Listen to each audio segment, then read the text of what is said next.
job tight.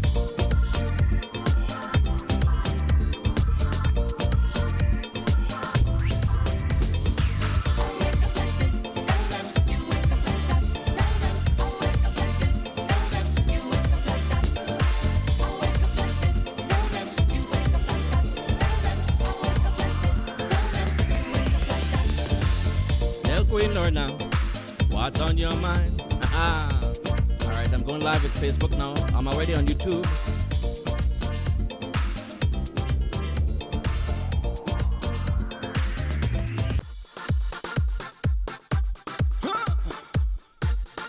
Caribbean people,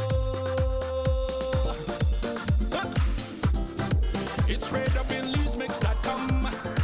Watch it.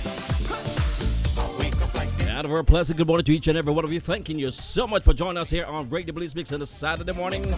I wake up like this. Me, I just drop out of my bed. Period. That's right. On the 28th day of March 2020, What's on your mind? we're going to be joining Queen Lorna in just a couple seconds. And a couple good folks that I'm honored to be among all the time. Everybody come together. I wake up like this. You wake up like that. I wake up like this. You wake up like that. I wake up like this. You wake up like that. I wake up like this. It's Saturday. I can feel the energy. Yes, there's a party about to get started. Belize celebrate. Caribbean people. It's like a real. Let's go, Lorna. I see you, Lorna. I see the fix up. I catch you. Good morning, Miss Lorna. How you doing? Good morning, good morning, good morning. Uh-huh. You guys know what time it is. It's a wake up like this. All right, it's a wake up like this, everybody. How we doing out there? Belize, all the way from Belize. How are you, Mr. Patrick Rogers? Greetings, Belizeans at home and abroad. Always a pleasure to be here on a wake up like this. All right, and from Los Angeles, we have no other than the educator and the journalist here, Mr. Belizemix. Welcome. How you doing? How you wake up? Greetings. Feeling good, ready to go. This is makes me feel like I'm in the live room, right? That's right. That's right. How real is virtual reality, huh? You got that right. Well, you guys know that this is something new for me, so you know what? I can't get up and move like I want to, but hey, we're going to get the information across, and this is our purpose of being here today. So we have our special guest. We have one more guest that's going to come on, and that's Dr. Paul Lumbergardi, and he will be on shortly, you guys. So today we're going to talk about a lot of current affairs and a lot of things that's happening in the world today. And you guys know that we are at home doing our live broadcast, so we didn't want to cancel our session for this morning. So here we go, you guys. Before I get started, I got to pump up my sponsors, and that is Little Billy's Restaurant, of course. Give it up, you guys. Give it up. All right, way to go. All right. We got Proby's Tax and Accounting that we would like to say thank you to Proby. Thank you, Proby. Hey, and it's tax time, so call Proby's at 310, you guys. I'm sorry, I got to get Proby's. I'm sorry, Proby's 310. That's Little Belize. 310 is Little Belize 6740696. That's Little Belize Restaurant, and they are open for delivery only. All right, so call that number and get your food for today. And Proby Tax and Accounting is 323-290-9034. Get your tax ready.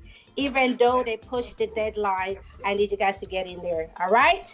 So right now we're going to start. We're going to talk a little bit with our educator there, because, you know, all the kids are out of school. And with us being at home, parents is at home, and everyone is at home at this point, we want to talk to Mr. Belizemix. Greetings there, learner, and it's a pleasure to be on in this special broadcast of Wake Up Like This. In terms of the educational process, as you know, schools across the nation has sort of went into a closure mode in terms of resisting the spread of the coronavirus among the student population, and thought that it was a time, it was something that was, it was very effective in terms of maybe they should have made the call a little earlier. hold on a second there, Mr. Morris. Can Yeah. the members of the our group right here just click their mute if they're not talking? I would appreciate that. Mute their mic if you're not talking. All right. Go ahead, Mr. Morris. Thank you. Yes, as I was saying, is that the LA Unified School District, which is the largest, second to the largest, that is, school district in the entire United States, have initiated a very effective move. I think that it should have been made a long time ago, in that from the call to, seeing what was going on in other parts of the world. But they made that call very early and sort of had equipped students with the necessary educational facilities in the whole aspect of staying home education. Students were given their Chromebooks to go home, and their assignments were online for the teachers to instruct them and to continue that process. The most important thing is that being that education is a two partnership thing, where it depends on both parents and teacher, in that in this case now it depends highly on the parent that is at home to supervise and to push that instruction to make sure that that student gets on top of things. Because most of the times parents are very used to the fact that they come every day and they drop their children off to school, and it's like the teachers are the babysitters. But in this case now, it's a reverse process, in that the two partnership thing of parent and school in terms of investment into a child education comes into the most important aspect now, in that parents have to be, it's all hands on deck thing. The educational system is doing their part, as well as the homes are now involved in that educational process. And throughout that, so far, the school districts were trying to implement opening up 40 resource centers while the students are at home to supplement that. But the Department of Health said, no, we said close the schools down, no resource centers. So the only thing that was there now, that is there presently, is for those children to come and pick up their lunches and their breakfasts, which is a very important thing, because statistics have shown that 80% of the students that goes to the LA that is educated in the Los Angeles Unified School District are poor. 80%. And that they depend on that breakfast 80%. and that lunch. That is a serious statistic. And so those children depended on that. The LA Unified School District have children who are homeless, who live in the homeless situation.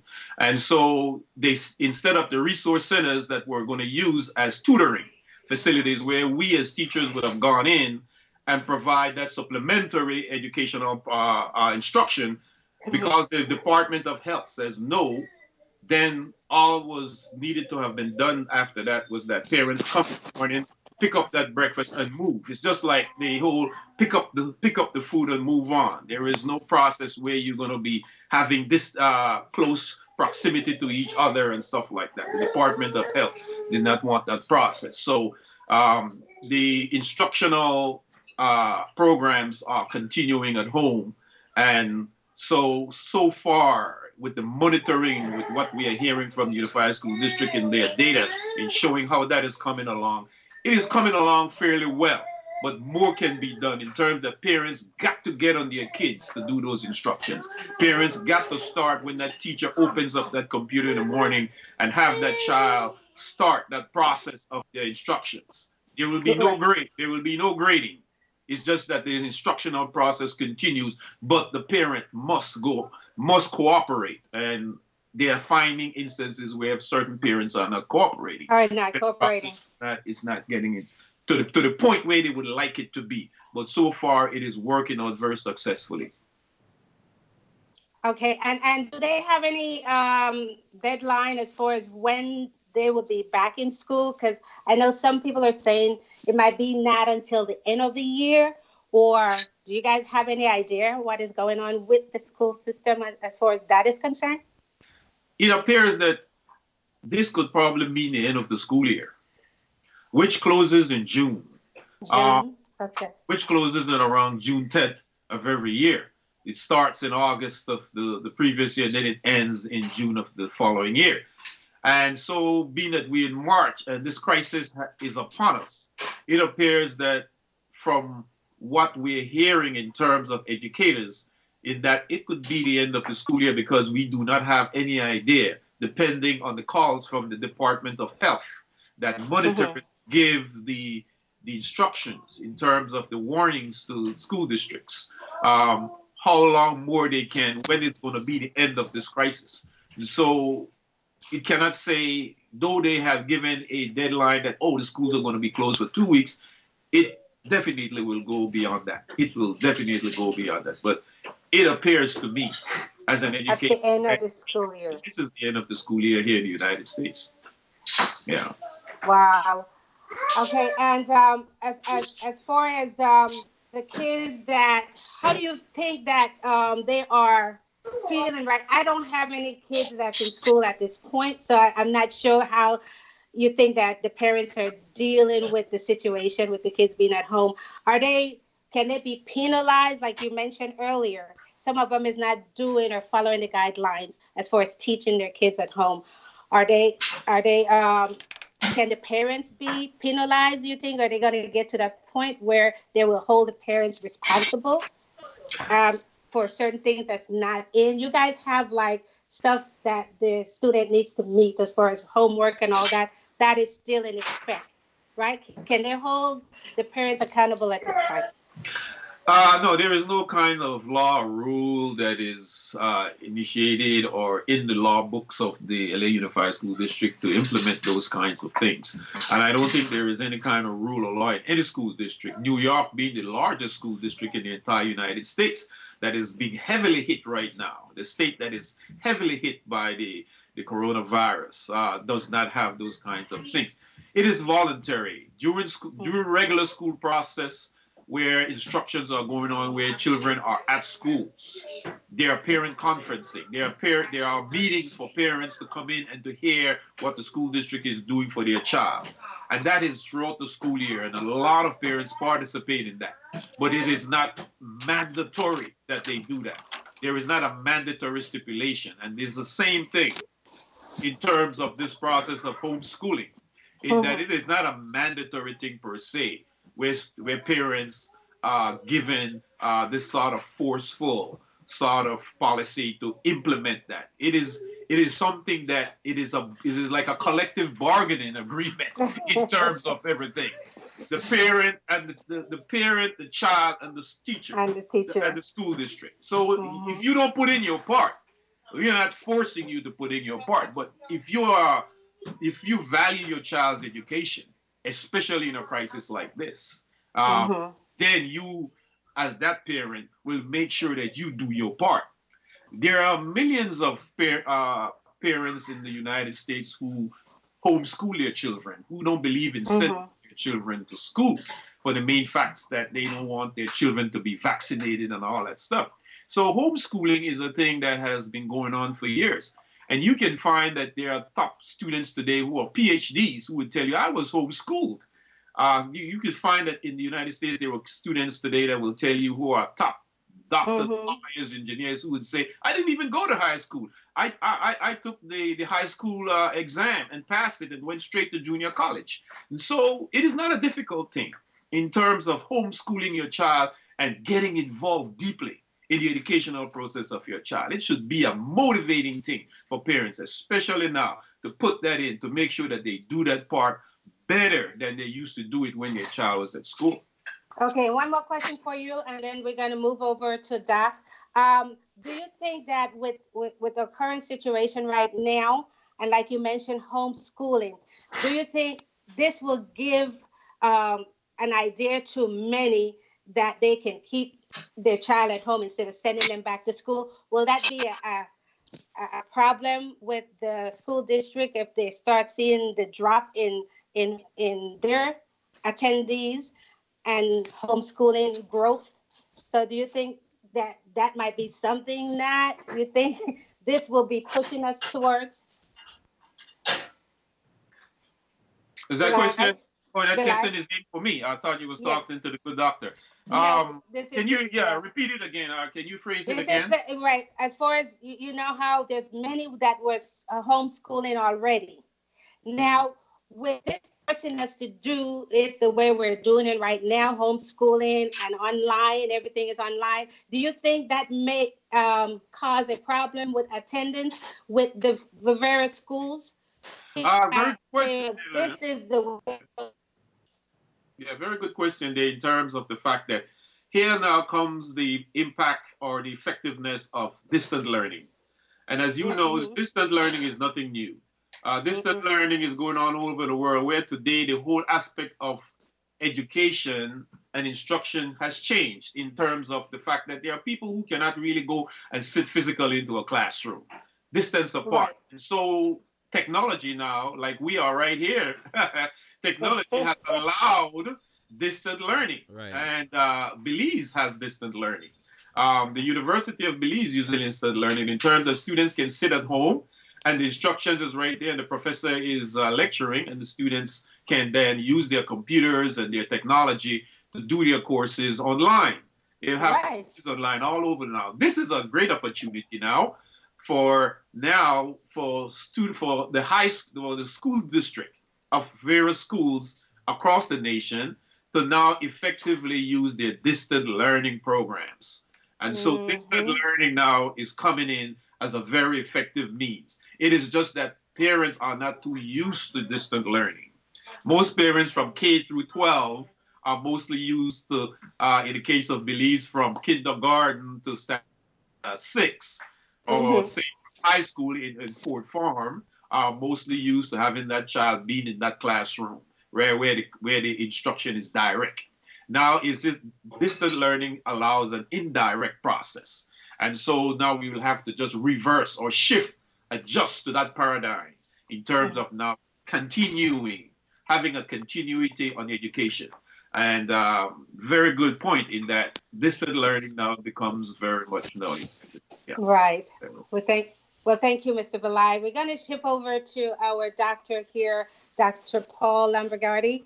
And you guys, for those of you who don't know him or familiar with him, today is the time that we all need him in this psychologist. He's a profession, licensed psychologist for over 40 something years, you guys. So this is nothing new to him, and he will be addressing some of our social distancing and our emotional stress and all that stuff that comes along with being at home in this crisis right now.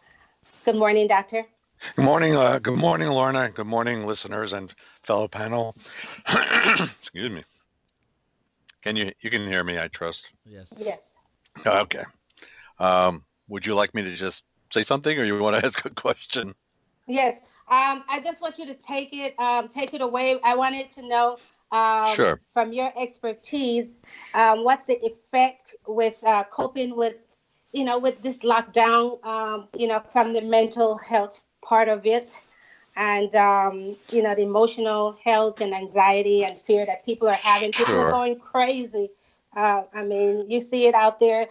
People are fighting. They tearing up everything. They're going crazy at home. The kids are at home. Um, what are you suggesting for us at this point? Well, again, good morning, all, and I'd like to actually give a few overview comments and Hmm. piggybacking on what Mr. Morris was just saying. This notion of change, and he was talking about it certainly in an educational perspective, but this change is really monumental. I was actually browsing through our Genesis in my book on stress this morning and was looking at hit the chapter on sources of stress, and Hmm. single one is one that we're mostly going through to more or less extent. Some people are dealing with all of them. That's the health changes, and of course that's obvious. I might get sick, and you're worried about that. Financial changes for those who are with reduced hours or they're laid off. the kind of workforce, which again, do I have a job or don't I have a job in this time? Right. And Mm-hmm. relationships, where you are going in terms of how are we structuring relationships? I even run into grandparents who go, can I even see my grandparents? A lot of people are quarantining themselves from the grandparents. Can I hug? Mm-hmm. Can I not hug? And we're all confused about all of this. And then on top of it, Confusions. what you alluded to, that we're, to the extent we are socially both distancing and staying at home in per our state here, can produce lots of anxiety and depression. And that's the overarching one, the anxiety and depression. And I think that's being recognized more and more as this pandemic proceeds, and will continue to. Governor of New York, for example, one of Mm-hmm. my favorite people, Governor Cuomo, was, has tried to enlist mental health professionals to be there to reach out and be available to people to talk to, because the anxiety, and when you stop and you say about anxiety, what is that anyway? Well, we think of it as worry, Worry. Mm-hmm. um, tension, nervousness. It may be the thought that something disastrous could be happening to me. Physical signs. Everybody knows their own physical signs when they're anxious or tense.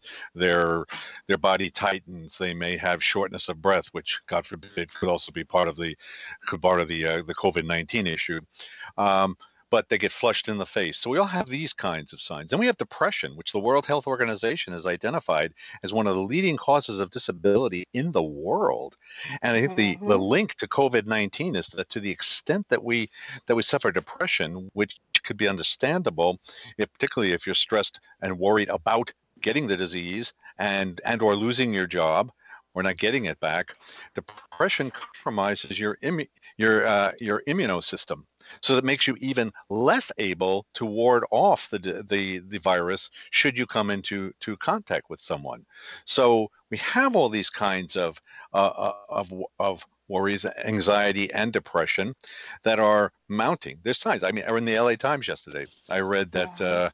the rates of depression among students, college students who are Mm-hmm. now, even though they're trying to cope with teleconferencing, distance learning, as Mr. Morris was saying, or may have reduced ability, access to the internet. They may not have the kind of jobs they had before, and up to 75% of a recent survey, we're talking about Wow.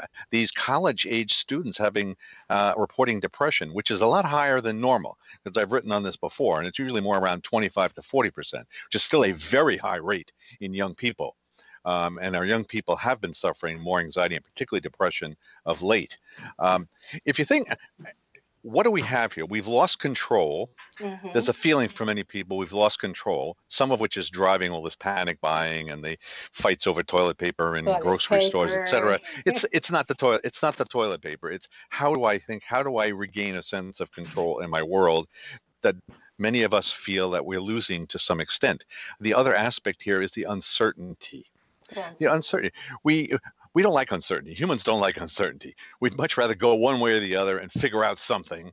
And and to live with that, it's very difficult. And one of the ways, because I certainly want to speak at some point here to what are some things we can do, some of which you may have heard before, but Mm-hmm. it's to kind of to start to divide our world into what are those things we can do something about, and what are those things we can't do something about, and stop spending so much time worrying about the things we can't, and grab onto those we can. I'll talk a little later because I don't want to run on endlessly here. No, that's But fine. the, That's fine. but there's another interesting notion here that I saw in an article in the Harvard Business Review just a few days ago, this week, written by a therapist who worked with the famous Elizabeth Kubler-Ross. Now, if you're not familiar with her, she's the lady that wrote about the stages of death and dying and grief decades ago, and they're famous. But I think more people like this author, and I have used it in my work with patients and clients, that you can have grief and nobody has died. Now, of course, if someone dies from this disease,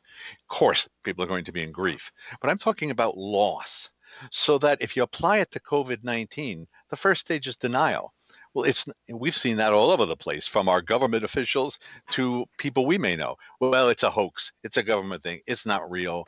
Well, we're mostly past that one. we've got to the stage of anger. I'm so upset about this. I want to be mad at somebody, and some of that expresses itself with the lack of control and Mm-hmm. in the panic buying, etc. Right. And then there is the sadness.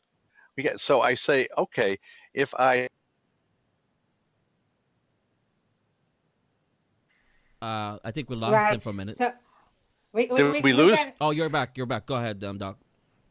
Oh, there you okay. go, Doc. Mm-hmm. You were losing me. Okay. So then the bargaining. Stage 3 is bargaining. Okay, so if I do everything they say, if I stay at home, if I don't hoard, if I do this, if I social distance myself, etc., um, everything will be fine. But then if everything isn't fine, as it's not always Mm-hmm. been turning out to be, then comes sadness. And now I'm sad about this whole situation. And The that's where whole the system. depression a lot of people are at. And only when we can begin to reach stage 5, acceptance, where we can begin to grapple with, again, as I alluded to a minute ago, things we can do against those we can't, can we begin to get a grip on these issues? And uh, I think I'll stop and take some questions. I just want to emphasize, of course, that Right. social distancing does not mean social isolation. It doesn't mean just look at us today. We are distanced, but we are not isolated. Right. And there are lots of Exactly. ways to go at this. Let me stop for a moment and in case there's any reaction or Right. question. And thank you, Doc. And for anyone out there, Will, can you tell them the number that they can call in on for me once again, Okay, please? that telephone number is 310. Write it down with your lipstick, your pencil, your pen, your pen. 310 259 7076. That's 310 259 7076. 310 259 You know, 7076. My make goodness. sure to call in. We have 3 great educator, professor, doctor up here. So you guys call in with any questions you may have Yeah. at 310 259 7076. All right, we're going to move over. No, I have a question for Doc Learn, if you don't mind. Well, not, Okay. not Sure. necessarily a question, but I just want to ask this, Doc. We have a lot of folks who are on the front line with this issue right now. We're not talking about the students who are at home or the people at home. We're talking about those health workers who has to face this every single day. I'm a health worker. I have to be at my clinic every single day. And whenever, if you hear somebody tested positive from your clinic, that anxiety that you're talking Wow, about yes. becomes a little bit more. That's what I'm facing as we speak. What's your advice for me? Well, first off is to just accept it may not sound like a whole darn lot, but to recognize that your anxiety is normal. It's not for me to say you shouldn't be anxious. Of course, it's a reasonable, logical, normal concern. So then you shift to the what can you do? Are you taking all the precautions that you can? Of course, we're seeing places in this country where, first line health providers don't have all the resources that they need, and that's something that needs to be addressed strongly. But for yourself, then it is to draw on the others around you. Again, we are better when we come together. So I got this feeling you probably draw on contact and support from your fellow frontline providers who are in the same boat to a large extent, and try to emotionally support and lift up one another to the Right. extent that others show appreciation for what you do. That gears to you. Then when you're not at work and you're just at home and you're taking care of yourself, Right.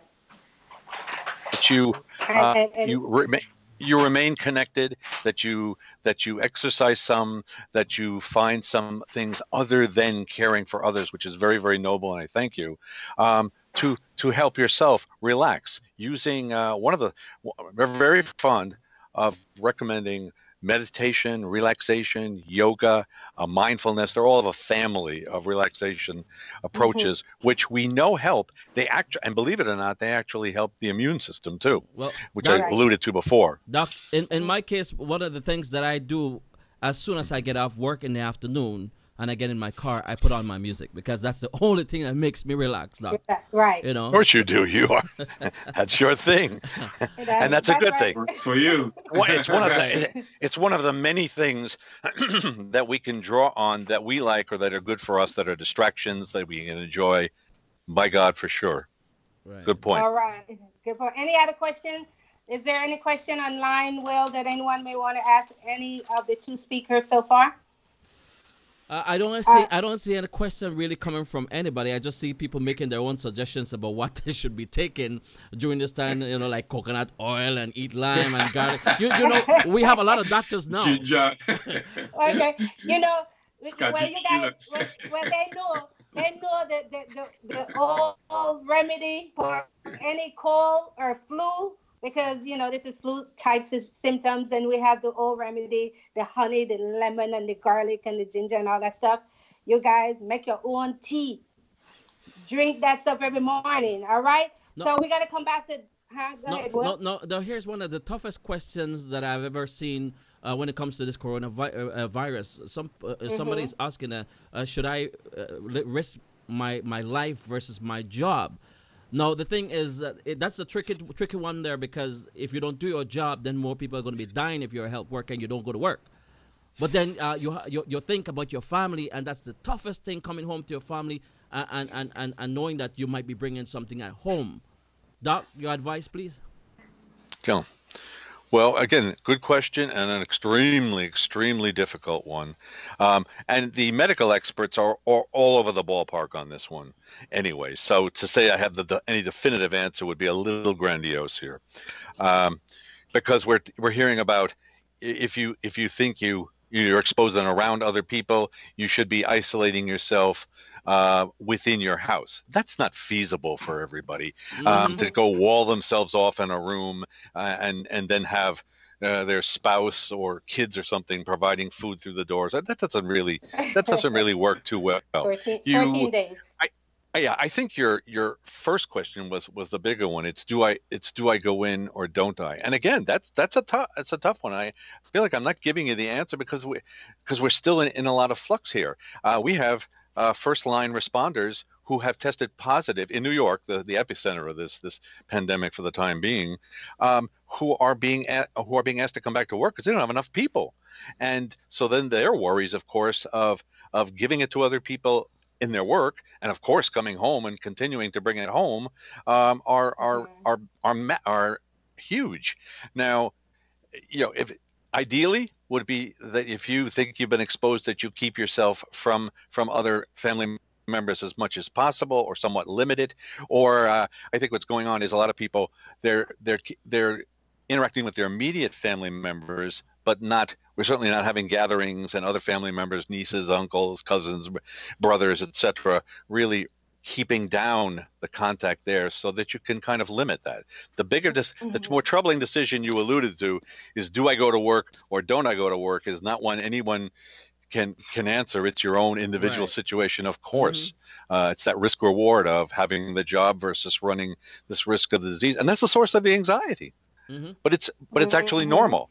There's not something I could say, oh, I could just take that away, accept it as normal, and then do some of the other things, like appropriate medical isolation, enjoying things like music and other distractions, getting proper sleep and exercise and diet, et cetera, keep yourself as healthy as you can be, unless you're diagnosed with a coronavirus, and then you're going to do a little more. You're going to do another level of isolation there if you don't wind up having to be in the hospital, but can stay at home. Okay. That's right. All right.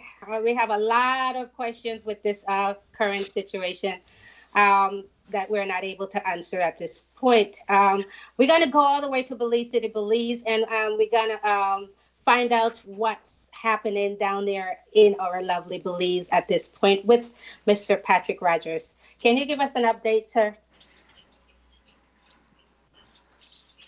Hi, Patrick.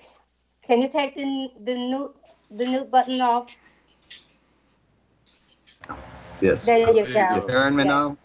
Yes. Greetings, Queen Lorna, Brother Will, Brother Bilal, Dr. Paul. Man, this is talk about uncertainty. That I think the world is going through a period of uncertainty. Of course, you'd say China is the index at this point, and well, what we observe here in Belize is that you either be proactive or you're reactive. And the sense we're getting is that the government is not being proactive enough. And the reason we're saying that is because The Minister of Education, bless his heart, I mean, me and the guy differ a lot, but he did a good thing when he sent the kids home with 2 weeks before the Easter break, understanding that with the Easter break, that would give them an entire month for this social isolation and distancing, staying at home. So now would have been the appropriate time for us as a nation to have bit the bullet, because the economy has already changed. It's diving and hit bottom yet, and we don't know when it hit the bottom. But we believe that whereas an economy can be rebuilt, lives cannot be brought back. So certainly in this time of uncertainty, we would have hoped that the Prime Minister and the leader of the opposition would have listened to what our doctors, like our equivalent is a Dr. Marvin Manzanaro. He's like, what is the name of the good doctor from the US there for CDC? He's our expert that we listen to. And he's doing a good job coming on the media almost every weekday to answer questions that people could call in directly and answer questions to. So that is the most comforting thing in these times of uncertainty. But what is very uncomforting is, based on his advice and another technocrat involved with this issue in Belize, they were advising to bite the bullet now and leave only essential services operating, taking inventory of food stock and everything, putting in place an infrastructure to ensure food security for all. That's where we should have been at right now, instead of allowing just one few people to be out and about, because our reality is that the free zone have already closed down. That's about 2,000 people out of work. And then you have the entire tourism sector, the cruise tourism and overnight stay, just about completely closed down. Wow. You look at the transport sector, where the bus operators have taken it into their own hands to stop running the bus. It may have been economics, not a lot of people on the bus traversing. But air transport, land transport, sea transport, they're all virtually at a standstill. So entertainment, the bars, restaurants can only do delivery. No entertainment, no events, nothing like that is being allowed under the quarantine. So now would have been the appropriate time to allow non-essential government workers to stay at home. It's only the construction industry that is really, you see some activity. But we're allowing this window of opportunity to have closed down the spread, since we know we have already had at least 2 cases identified. But then we're in a decision-making position. We can only offer ideas. However, our prayers are with everybody, because at the time uncertainty we're in. Doc, you had me in school, connecting some dots. So me, I really, because I can see the anxiety in my people, the tenseness. Nobody knows. I try to be a voice of reasoning, all this to my people, explaining to them, this too will pass. But my concern now with elderly and with children who may be exposed by people continuing to be having to go to work, when really some of them could be at home, and only essential services keeping this thing, weathering us through 1 month or so.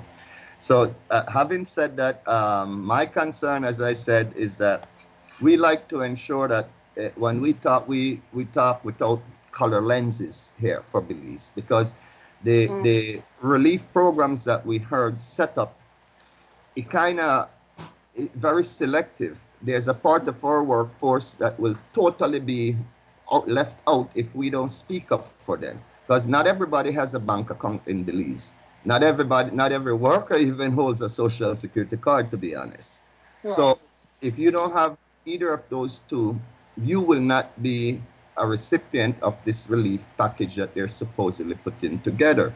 So that is why voices like mine that aren't from the 2 main parties are trying to demand our space at the table to help with the planning the plan. We don't need to be involved with executing the plan, but this is a time for all hands on deck. Belize is no different from the US. You need all your technocrats on board. This thing cannot be steered by attorneys. This need the technocrats. And that is why I'm saying Dr. Manzanaro is a voice of reasoning for us all in Belize, listening to him.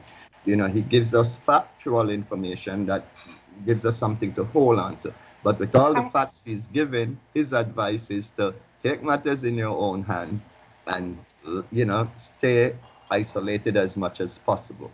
I So, have I have a concern. Go ahead, Will, and then I'll shoot oh, it at him. okay, so Patrick, I just wanted to know because somebody posted this question here. Wanted to know if the banks and the credit union. I'm not sure if you know this, if they still are operational because families from here might still want to send some money home to help with the situation at home. Do you have any knowledge of that? As far as I'm aware, all the banks are still open. That should not be a problem at this point.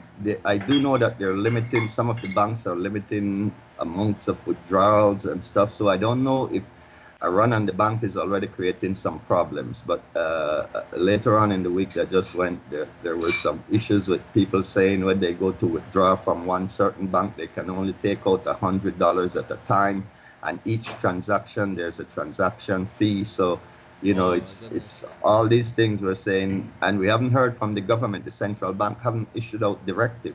So the banking sector, they've all been doing their own little package to say this is a relief that we're doing.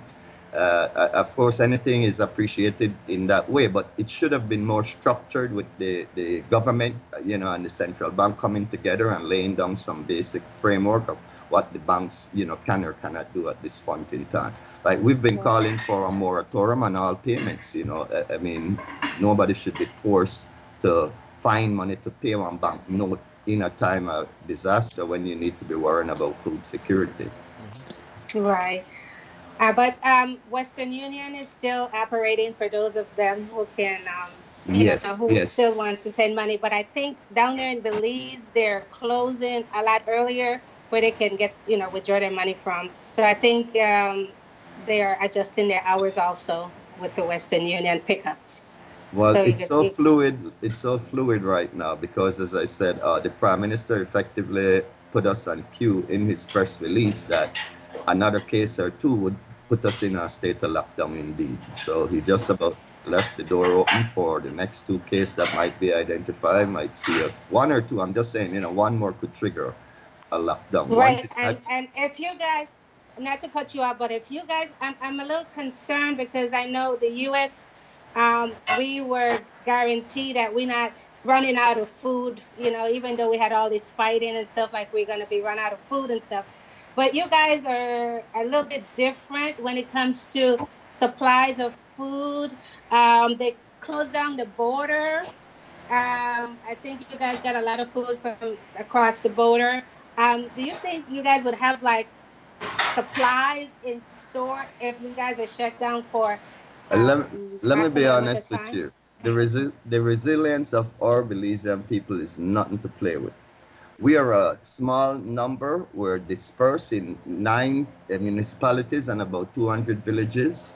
Mm-hmm. And once you leave the municipalities, to a very great extent, people do have some little farming and chicken and thing they run around to the point where only the big man want to take lick in at this Belize economy. That's why we're so furious that supposedly a huge businessman, the prime minister's term, told him that keep the economy going instead of listening to the good doctor man. So, doctors, two doctors that were advising him to you know put this thing on hold today, right? But instead he chose to listen to economic interests who felt that, well, you need the economy. And so we're in a quandary right now, waiting, crossing our fingers. Everybody just tell everybody else, now worry about the prime minister, only self-isolate. Let's try and bring down that curve, you understand? Flatten that curve before it gets out of hand.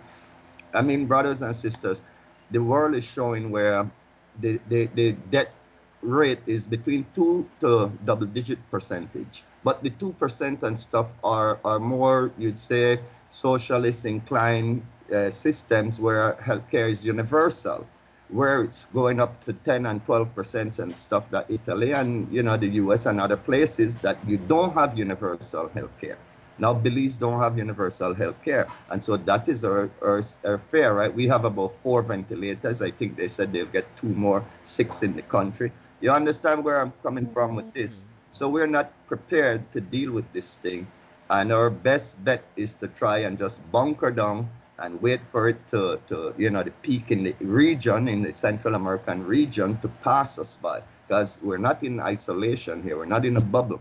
The borders with Mexico and Guatemala still very porous. Still very porous. The government haven't given us security that our borders will be manned and ensure that there is not free flow of migrants coming into our country undocumented, not being checked and everything else. So all of that adds to the uncertainty that most of us that loves this country and would have loved to see us bunkering it down right now, biting that economic bullet today, knowing that we can rebuild the economy, but we cannot bring back on life. Exactly. All right, Mr. Johnson, you have any other questions or any concerns? I just want to see if Mr. Bilal could address this situation right now. We do know, and it's not just happening here in the United States, but also in any other country. Young people tend to don't take things seriously. Now, what's your advice for Belizean young people who might see this as a vacation versus a serious situation, Mr. Morris? Very good question there, brother. Well, as an educator inside middle school, most of our young people have this carefree mentality. It's just the way they are. It's called human development. They look at a lot of things not through the lens like we who are adults look through things. And so there has to be a lot of patience there in terms of how we deal with them, in terms of making themselves contained within certain environments based on the present crisis that's going on. Belizean young people have to understand that Belize is intricately tied to the United States.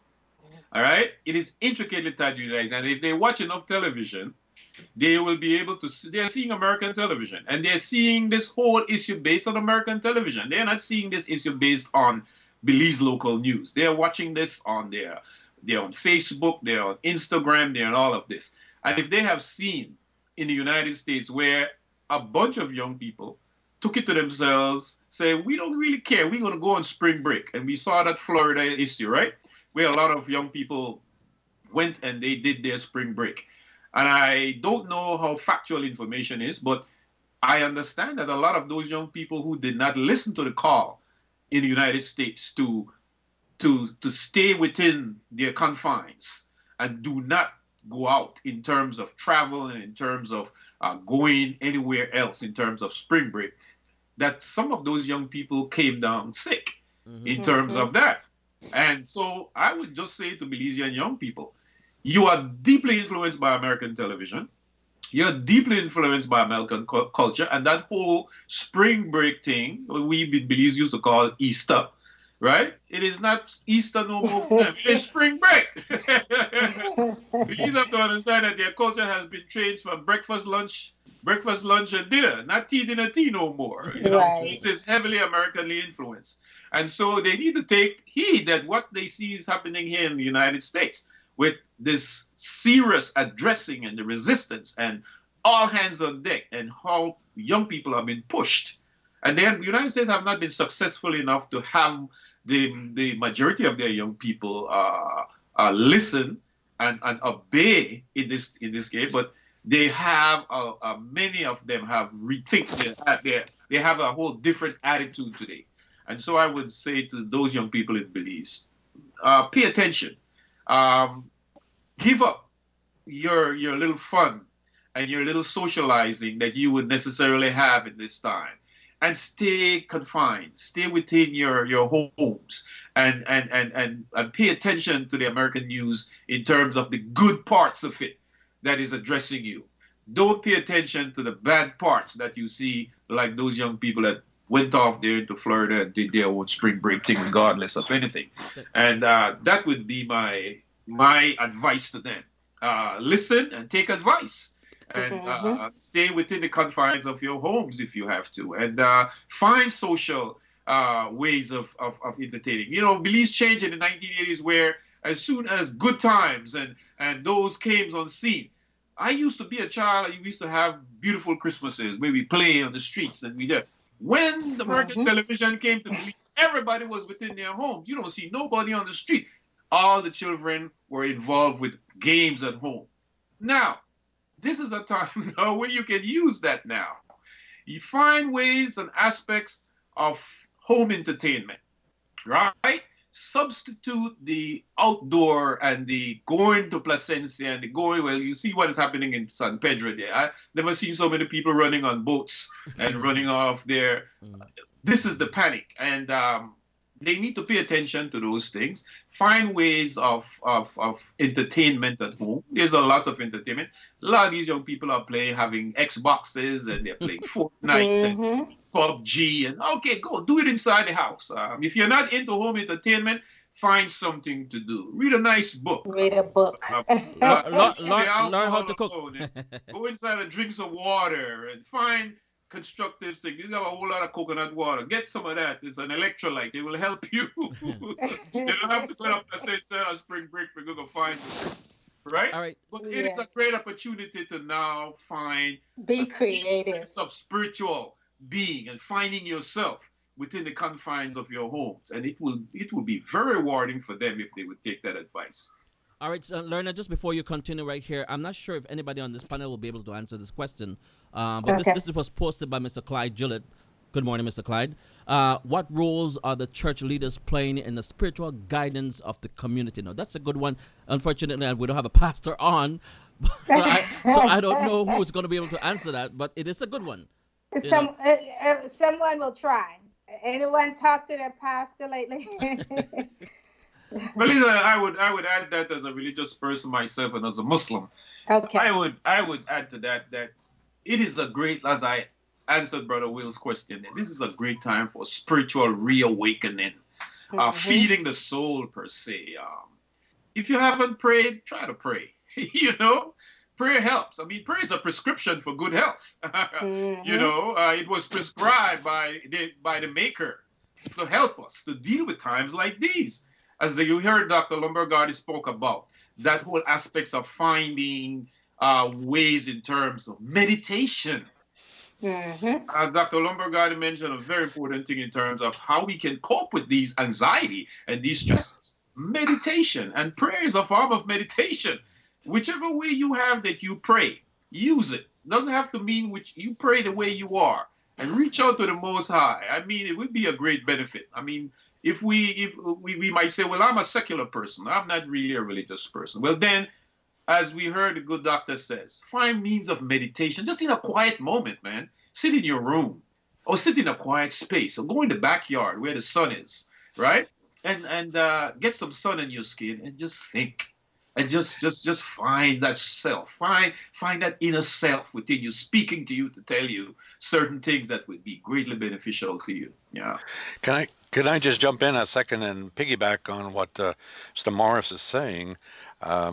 Certainly from a mental health and scientific perspective, if you will, there's a lot of research around the issue that spirituality and religious participation aids greatly in mental health. So being somebody concerned about mental health and people's stress, there are demonstrable studies that people who engage in private Bible reading, Bible study, their own meditation, but from a religious and a spiritual perspective, frequently, all of the things being equal, have, again, greater strength of their immunological system, come down with fewer respiratory diseases and colds. And this is fascinating work because it, again, is showing that there's something about the spirituality that affects our physical well-being. So I just wanted to endorse that notion that it's even more than just meditation, relaxation, yoga, but that there are clearly things we understand only so well, although there are some brain connections, but I won't jump into it right now. But to certainly consider what level of spirituality and religious participation makes sense with or without your organized church, many of which have closed, of course, and some are online. But you can do some of this on your own. Yes. I like what Dr. Loverberry said in terms now, because just last week Sunday we had the church on the block. And we were like walking up to the church on the block on our street. And we were like, wow! Everybody out their house. Because people cannot go inside the churches. I, as a Muslim, we have canceled all our Jumas on Fridays. We cannot, because it's large crowds where the Muslim world stops for Friday, and you see all over the world where people come to get it. These large crowds. Saudi Arabia has instituted no Hajj. There is not no Umrahs, meaning the pilgrimage coming and visiting. And I know Israel has put restrictions on visiting Jerusalem in large crowds and places like that. So we cannot come in, people of religious backgrounds cannot really go to their churches, their mosques, and their synagogues as they used to. We have to adjust our lifestyles, and religiously so, and bring it with started the sing it.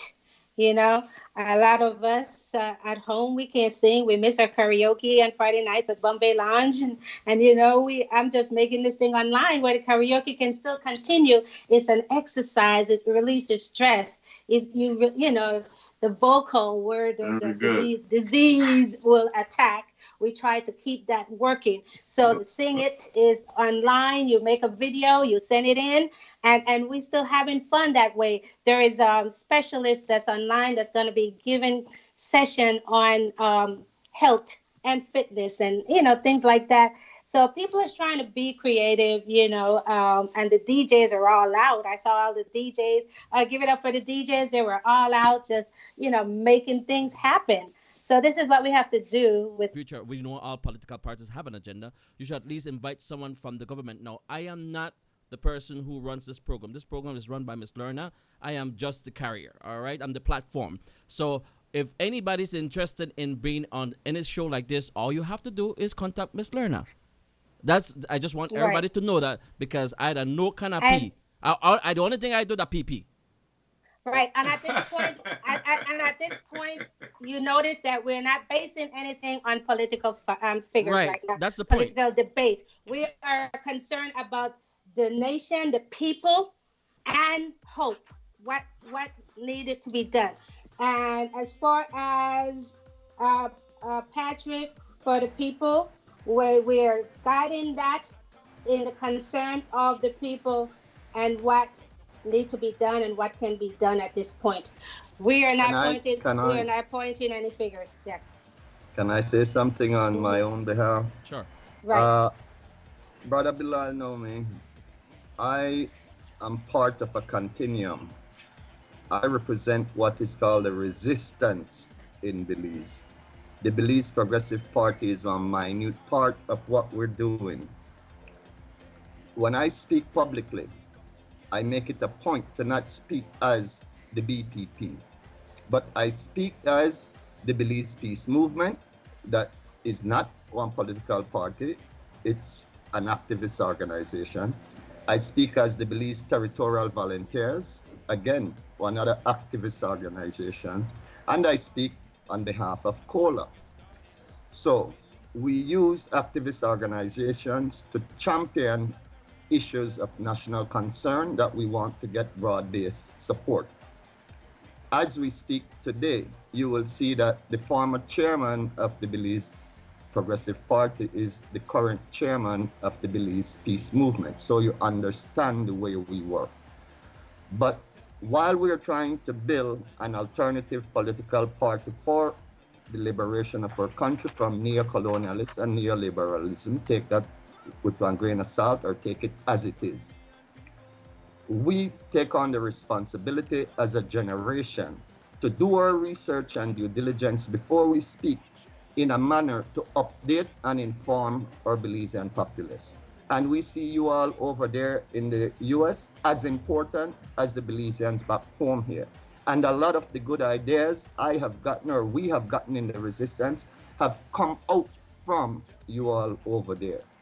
So I'm humbled right now to be in the presence of my big brother Bilal and the good doctor here. And learn that you and your sisters, I get called, see the think about the giants you all over there.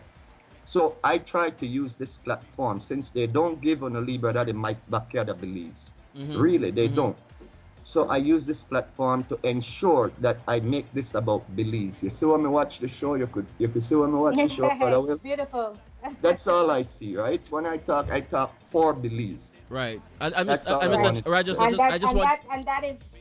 Regis, I just want you to know too. Right here at Radio Belizemix, we're open to everyone. Right. Everyone. We don't shut And- anybody out. But I just feel I needed to say that Right. to Understood. get Right, that we off my appreciate chest. it. So when people talk, I talk to a lot of people, a lot of things. Sure. But more than anything else, I try to speak as a Belizean ambassador, if you're me, or I'm part of the leadership for my generation that doesn't get the microphone. Yeah, can I say something on defense of Brother Patrick Rogers' behalf?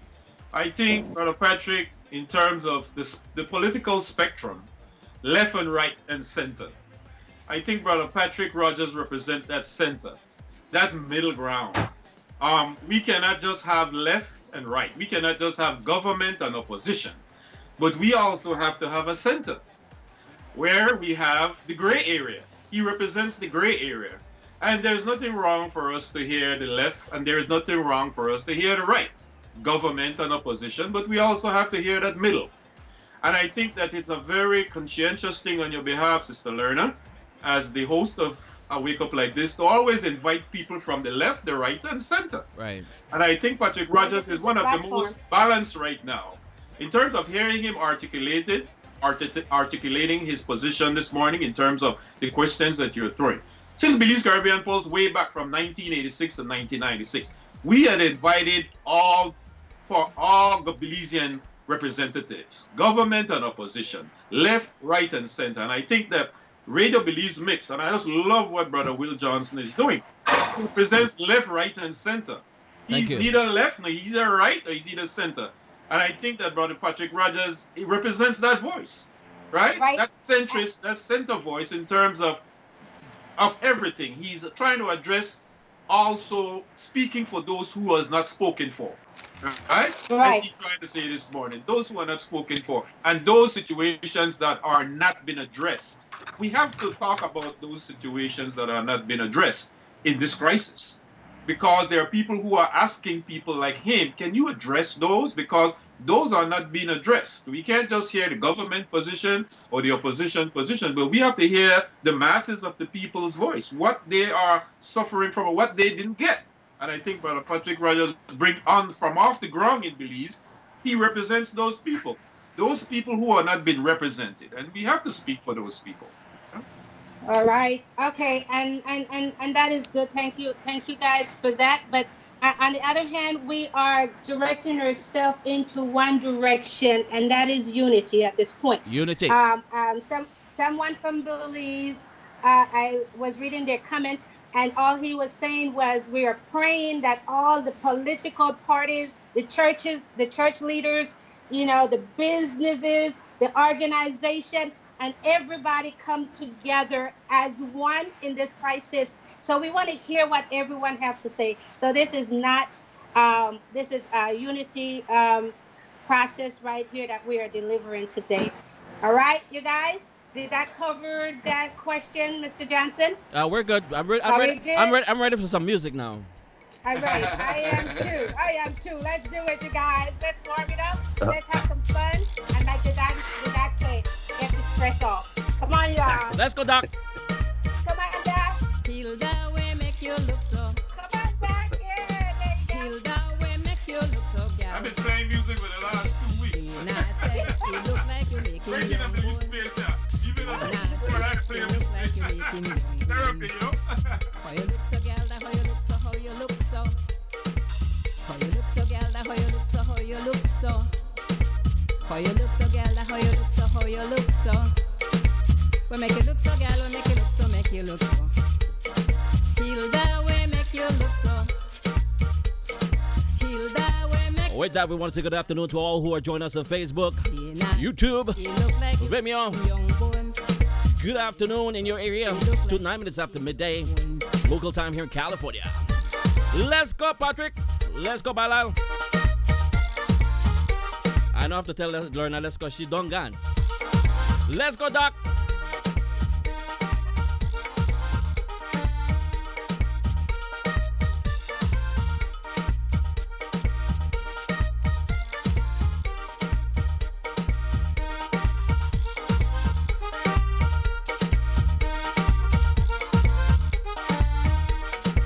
If you fat and look good, then say we make you look so. If you fat and look good, then say we make you look so. If you fat and look good,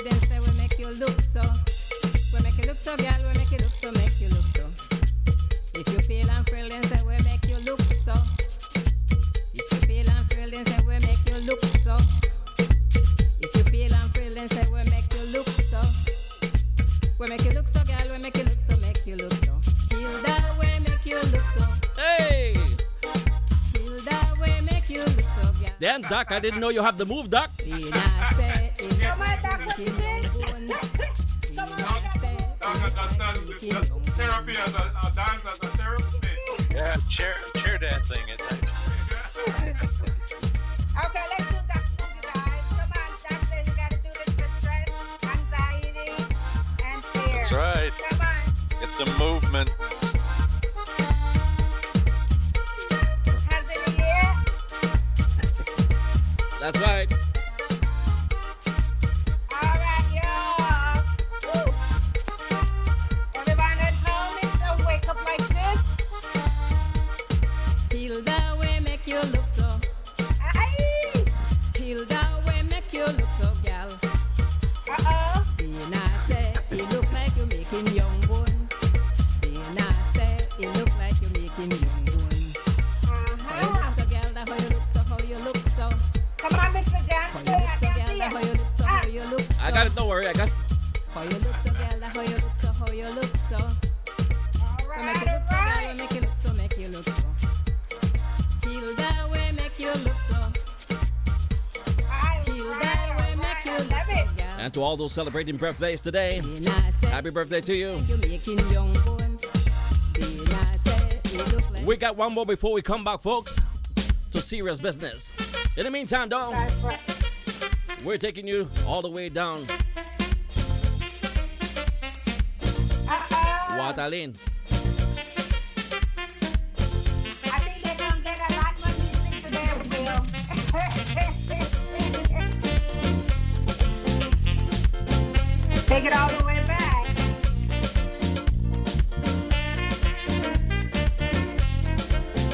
Don't forget to get your dinner at Little Philly's restaurant right there. We're open until 6 p.m. Call 310 Miss Bev, Miss Bev, they can body niya. 0696. I know how. We should could put the camera on her. Igano nga, ibili ko back just now. Iran? Come on, y'all. You're cleaning your house and you're dancing at home. This is what we call workout. It's stressful. Look up Belizemix. Belizemix got the way. You exercising a picture, Belizemix? Yes, man. All of that. Relax. Let the muscle free up. Take the tension out. I'm seeing someone on screen. Did you pull in someone?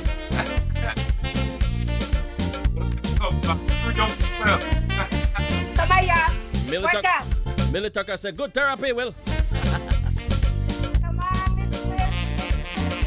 Let's go. Hey. I have to work ahead.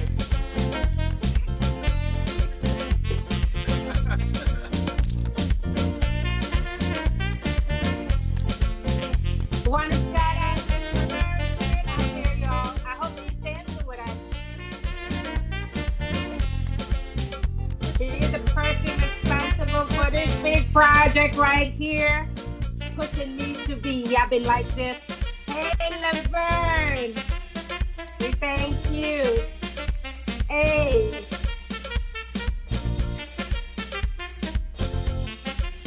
Who you have on screen right there, Willa? Is that Miss Janice? Who that? Who that? There's a lady on screen. Doc's still dancing. Look at that go. We do it for Roger. Gerald Rogers say, he said, anybody who not the move right now, infected old lad. Oh my goodness.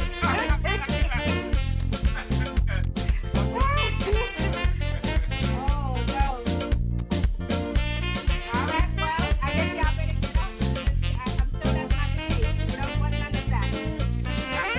All right, folks, I want to thank you so much for joining us. And let me just say that this is my first time doing an experiment like this of having all our panel on a wake up like this virtually. And it is a complete success, but it did not come with some experimenting. I want to thank Mr. Bailal, Mr. Patrick, and Doc. for bearing with me yesterday as we went through our testing here and there. Folks, we just don't do things. We make sure that we do it professionally all the time. Just wanted to make that clear. Go ahead, Lerner. Good job, Will, brother Will. Great Awesome. job. Excellent. Great job, Will. Brilliant mind right there. I Technology know, can and be.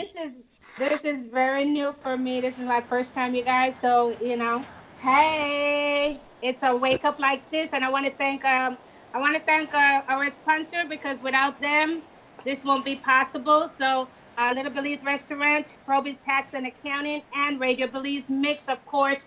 We thank you for keeping this going, and we also are accepting any other sponsors that would like to join in. And you guys know that you're going to get your publicity. We're going to promote you guys. You're going to hear your name ring all throughout our 2 hour program. And today, with our speaker, we're not going to keep them too long. We're going to let you guys dance a lot more because it's workout time. I know you guys are going crazy. You guys want to hear some music. You want to exercise. So we're going to go into a couple more questions or wrap up with each one of our guests today. All right?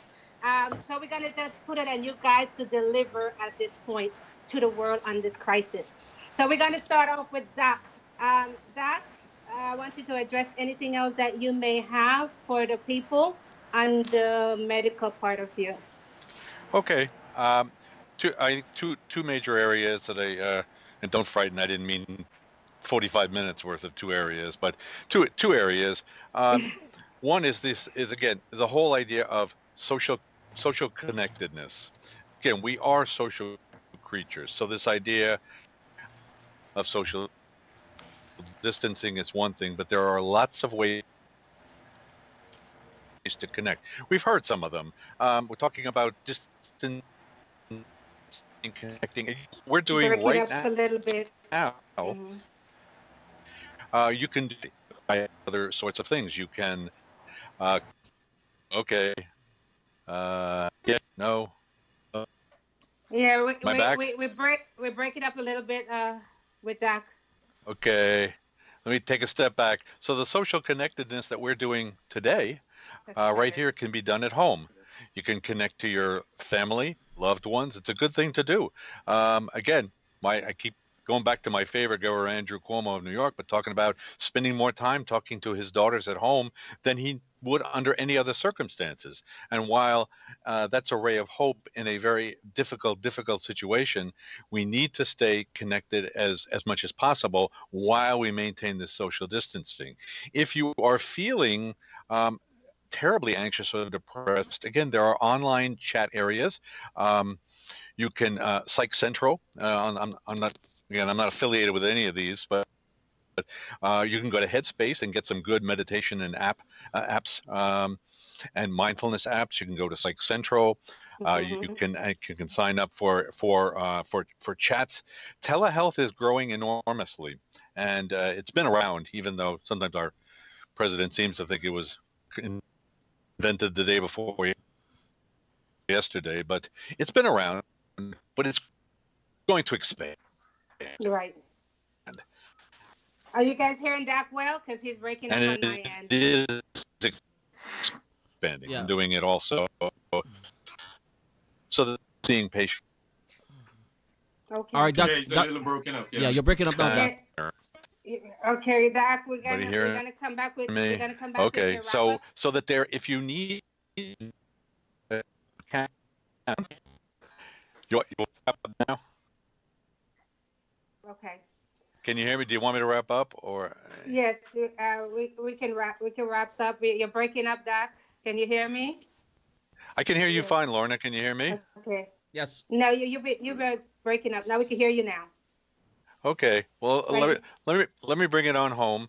Again, there is help out there if you need it. I wanted to make sure there are a lot of things you can do at home, a lot of challenges you alluded to with family being together at home. They're challenges. They're not necessarily stresses. They're opportunities to interact more with your kids, to create new things, learn new things, help them with their learning. Morris has spoken. But if you should become despondent because of so many of these stressors, know that there's help available out there. We Right. do examine thoughts among people. We saw it in the 2008 recession. We don't really have data right now, but we have every reason to think this is going to be. So there are hotlines if should you need to. Don't suffer at home in silence. Reach out, but first reach out via social connectedness as best you can. Music we've seen. It's hard to stay put and feel miserable when you're moving to the beat. So and that and other reading and other things that you can do. But there's help should you need it in this challenging time. Get your proper rest. Watch your diet. Don't eat too much. Don't want to be gaining 40 pounds in the next month. Even So what with you all do when that you're at good, home? yeah, with all that good little Eat, Belize eat, food, you don't eat. want to put on 40 pounds here of takeout Hello, next month. Billy's food. Get your sleep and rest, and know that we're here and can be reached should you need additional information. Thank you. I'll Oh, stop with that. thank you so much, Doc. Thank you so much, Thank you, Mr. Lorna, for Blythe, the as also here opportunity. for your. Thank you for having the time to meet with us today. Mr. Belide, your wrap up, please. Yeah, I find that I welcome and I'm glad that in the age of social media, that is one of the best platforms right now. It's like Mm-hmm. it is the best thing right now that you can be indoors and socialize. Mm-hmm. Because even before the crisis, social media has been very, very, very entertaining to many of us across the world, especially for Belizeans. Mm-hmm. So if you want to find something to do that will avoid you from going to Placencia or whatever, or cancel the spring break, spend some more time at home on social media. Connect with your folks through that medium. Those who has the technology and can do that. I have found that with the 2 weeks that the closure of school, and as an educator, I have found that I have maximized my social media efforts. And it has come in as a great therapy for me, because then I'm finding now that a lot of people at home know that I can share stuff with, that I can share some of the very entertaining things on Belizean legends. I have launched a full court press with Belizean legends. Yeah, I Bring it noticed. up. I've been up there. I've been here just putting up stuff and having that opportunity now. Yes, I noticed. Now, I- what I do, I asked myself, I said, I use music. I'm not like Brother Will. He's a professional piano player and others. But I play music as a therapy. I get here and I could just free up myself. Like you, Sister Lerner, you dance. I play. There are so many things that you can do indoors that, if you never did it before, try to do it Right now. now.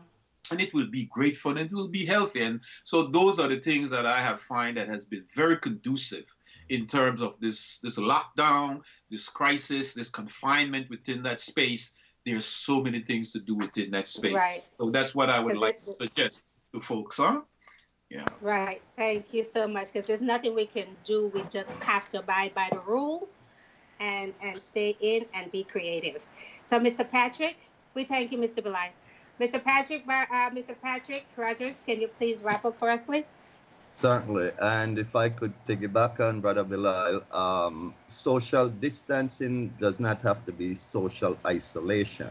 So with the tools available today, there's no need for us to be isolated. We can still be very connected the way 5 of us are connecting here and connecting with the listening audience out there at the same time. So yes, we need to take matters into our own hand, and it's a time for collective decision, but individual choices will need to be made as a collective. And so that is why we're saying, regardless of what government position is, as a family, you need to be taking some tough decisions right now with all the uncertainty to ensure that you and yours are properly, protected. So all I can say is that along the way, my concern is that we have food security for all right?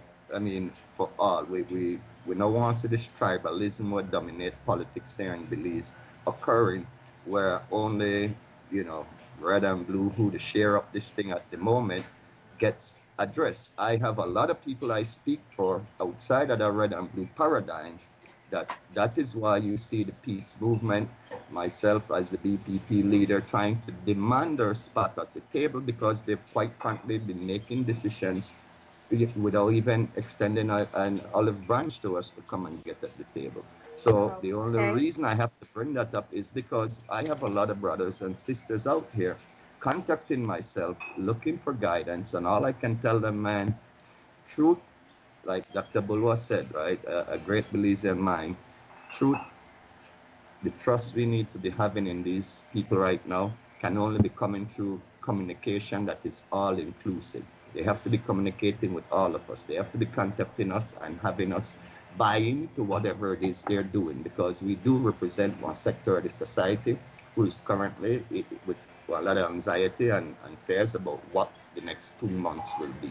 So certainly our prayers goes out to everyone, and we want to encourage everybody to stay safe and stay blessed in these times of uncertainty.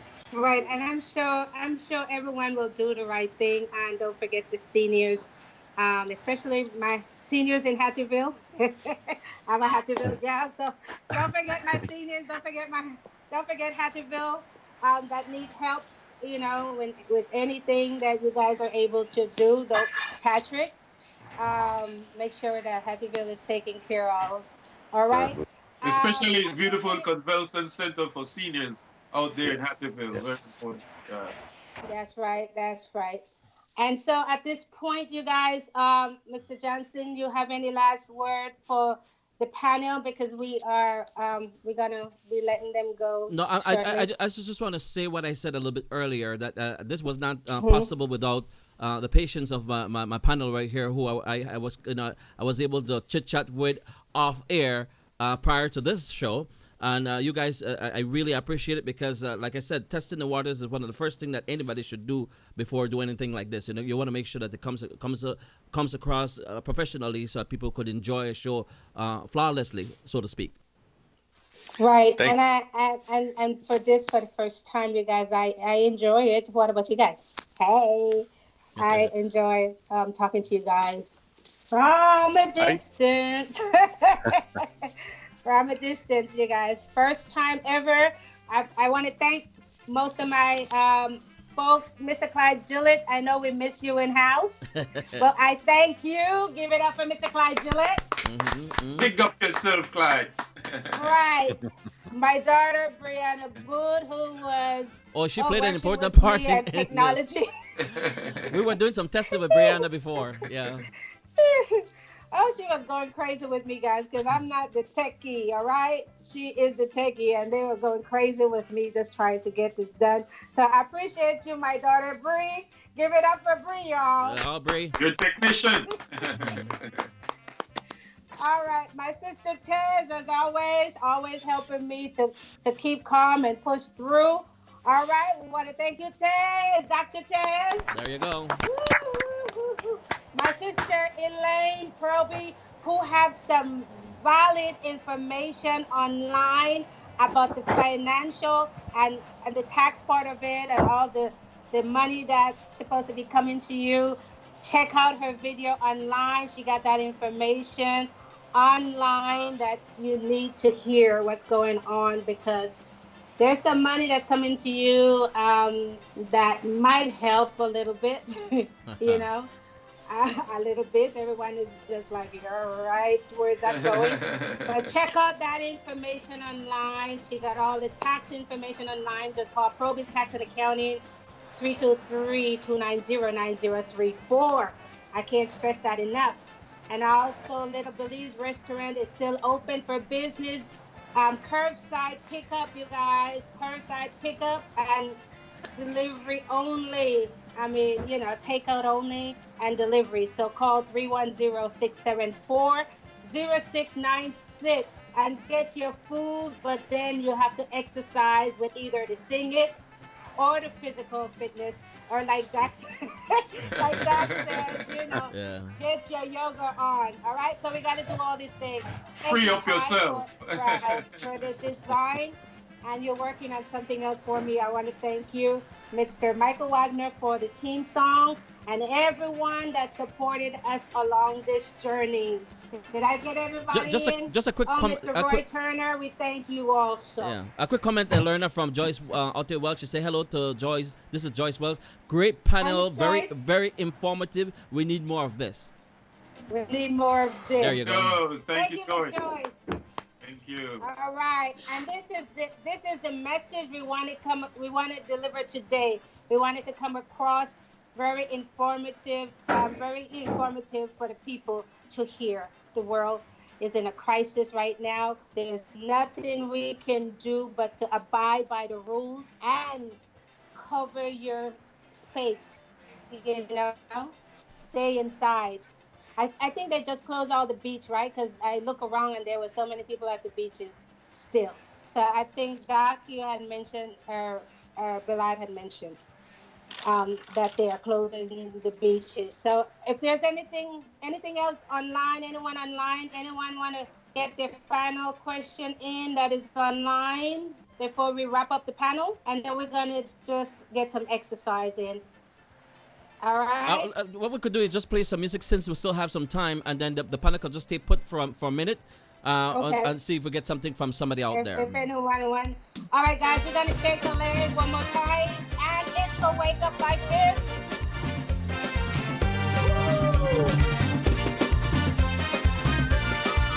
That's right. Come on, Will.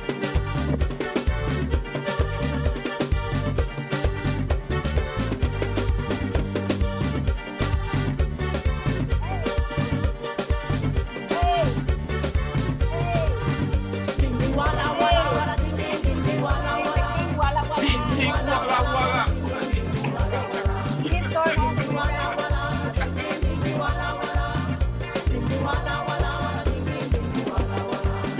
It's a long time, you know, you're from you, sweet Africa. It's a long time, you know, you're from Mama. That's right there. I got it. That's guys. I can go on as bad as the next. I see Miss Jackie's been training you Oh yeah. Many years. many years. It's a long time, you know, you're from you, sweet Africa. It's a long time, you know, you're from Mama.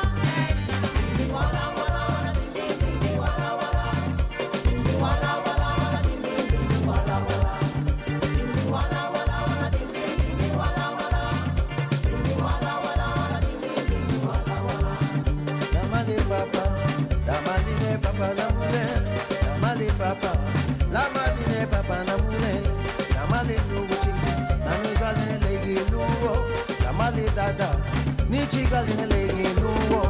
Sing walla walla. Ding wala wala, ding ding ding wala wala. Ding, ding, walla. Damale papa la mule. I want to give a shout out to Mr. Fred Dixon out there. To who? Shout out to who? Mr. Fred Dixon. Oh, Fred. Fred Okay. Dixon. Go there to meet Fred Wilson. Big Fred Dixon over here. Right, and also for those of you who were planning for the Key Fest, as you guys know, everything is been canceled. Sorry, but we have to do it. Key Fest is officially canceled for this year. All right, so we got to keep you guys informed for the next one. All right.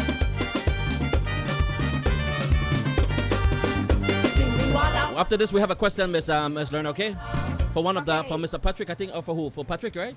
All right, we have a question coming up for you, Patrick.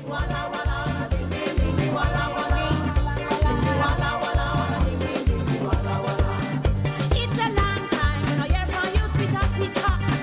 It's a long time, you know, you're from Mama.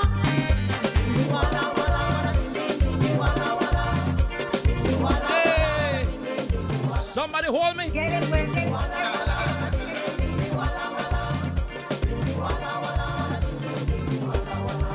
Damale papa, damale papa la I have a mule. question for you, Will. For me? What question you have for Right. me? I'm still trying to figure out what's the shortage of toilet paper and why were they fighting for the toilet paper? Why you ask me? I got corn cob and I got the banana leaf. Brown paper bag. Yeah, I old school, and for way back when. Put up in a Hey, tree in the back of the yard. Mr. Morris tell you about that brown paper bag that used to come in handy. Yeah, you Tell them. Right. Like you said. Yeah. We have a call on the line, so I'm going to go to the All caller. right, caller. Good morning. Good morning. Good morning, Mr. Johnson. Good morning, panel. My question is for Mr. Patrick Rogers. Is there any stimulus packages that's been prepared in Belize to help with the situation? Do you know of As any? yeah, yes, greetings. As best as I understood it, there is a relief package that was put together. What has happened is that the PUP and the UDP each name what was termed economic czar. So Dr. Carla Barnett represents the UDP economic czar, and Attorney Chris Coye is the PUP's economic czar. So together, they're responsible for heading this team to coordinate the distribution of the relief effort projects and programs. As far as I understand it, an initial $75 million was guaranteed by the Prime Minister, and he will be borrowing another 50 million to put the package at 125 million. Thereafter, there have been donations like from the Ashcroft.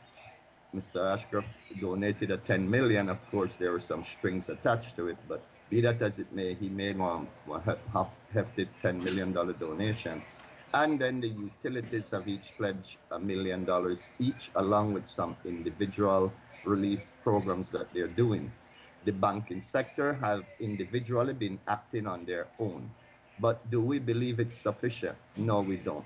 We don't. Because clearly, as I said, there's a sector of the population that is left with a lot of uncertainty, and we don't know what is going to happen to them. So that is why I appreciate this opportunity, since I get to hold the mic back home in Belize a lot, to, in effect, make us aware that some of our brothers and sisters really, really don't know what tomorrow holds, man. For real. I mean, honestly, they don't.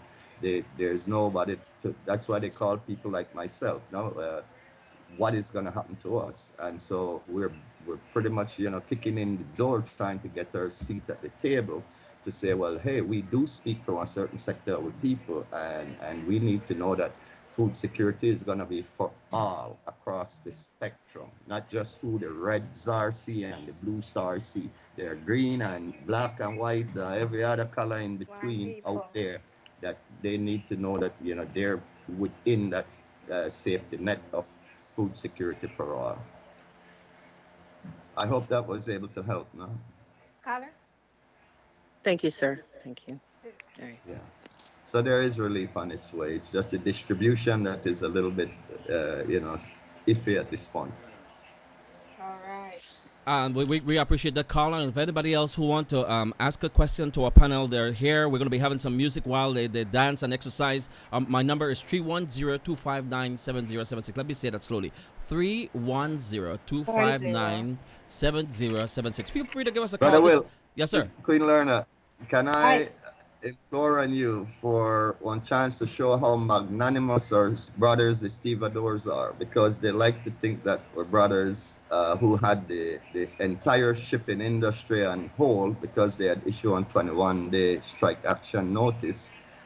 They have in effect lifted that in an informal kind of way, understanding that the people have been there for them. So they're showing the people that, we appreciate that, and we will be, unloading the ships and stuff to ensure food Perfect. security is there for all.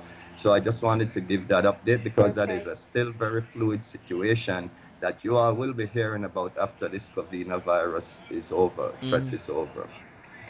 Right. Yeah, and there's a whole lot of people Okay. that we need to thank because up front you're hearing about the doctors and the nurses, but there's a whole lot of people behind the scene that we need to thank for them stepping up to in a time like this where they're Right. most needed. Right.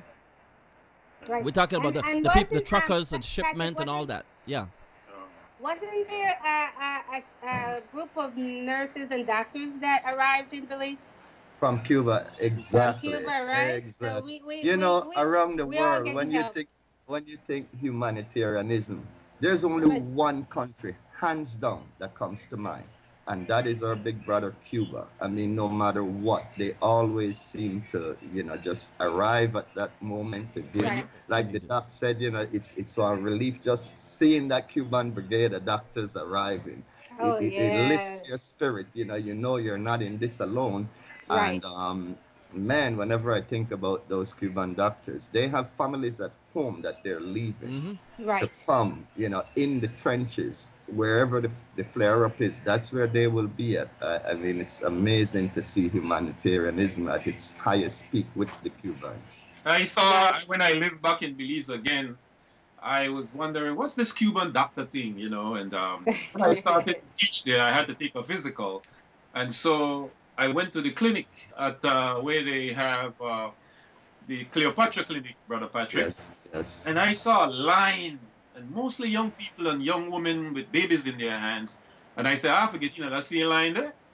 And I stand in that line, and I watch, when I got my turn, I was looking at the Cuban doctor, young Spanish woman, standing up in a little room like where I'm at. And she was administering medicine to all of those people out there. It appears that they know how to work under stress and pressure. And look like their training gives them that capacity. And I was baffled because I was like, wow, and listen, there's so many people out there that needed that medical attention. And I know if they were not there, Belize would not be able to administer, and it still can't. So I welcome that in a crisis like this. We welcome those Cuban doctors, man, because they know how to work under considerable pressure. Yes, I indeed. witnessed that my own. And when I got into that room, and she was like stress-free, she didn't stand. She didn't sit. She was standing up. And there was more room. And she's smiling to me. Smiling. Wow, you smiling at all that crowd up there. I was very impressed. I was very impressed with that. Right. So that's very good. Wow. You're getting that support down there, man. All right, you guys. It's a wake up like this morning. Our March episode from our home and all the way from Belize. Mr. Patrick is in the house. Mr. Belay, Los Angeles, and Dr. Paul, Los Angeles. We are on Radio Belizemix. This is a once a month program. And if you would like to be on our show, please inbox me, Lorna Smith, or go to a Wake Up Like This page. That is Wake, WAYKOPLAIKDIS.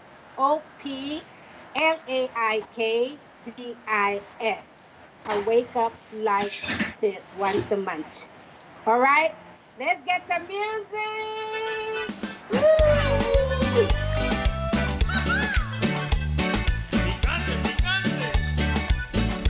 Sabor a soca cumbia, música del Caribe. Banda, nueva ola.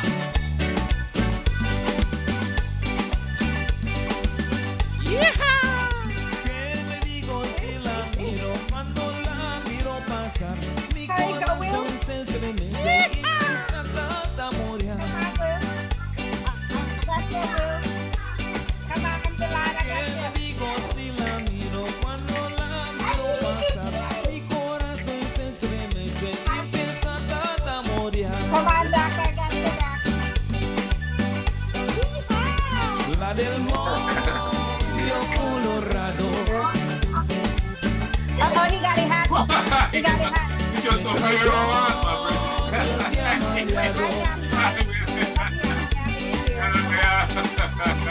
Me trae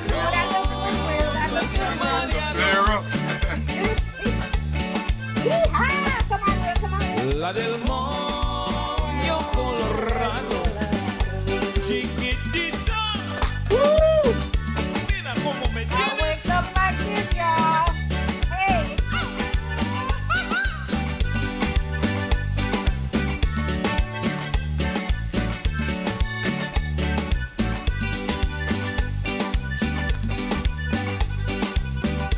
De todas las que yo miro, hay una que quiero You guys are más. moving it slow. Una Go ahead.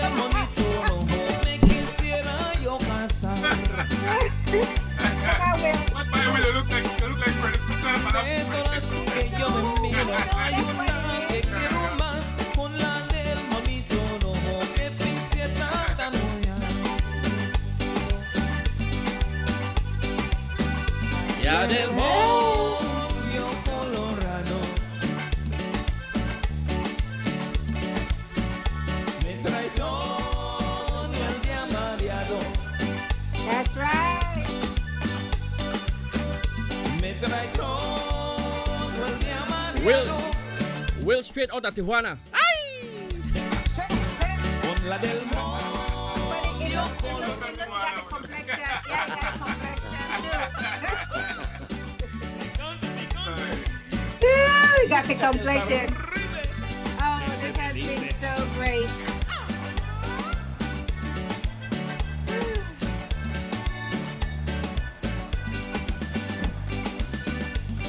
Oh, I've been one question for you. One question for you. From the educational and the job point of view, you know, with so many millions applying for unemployment, Hey, what you have to say on that note? hey, you know what? Many of the Crazy, right? educators, they will be paid throughout the entire time, but then there is also anticipation in terms of what happens after that.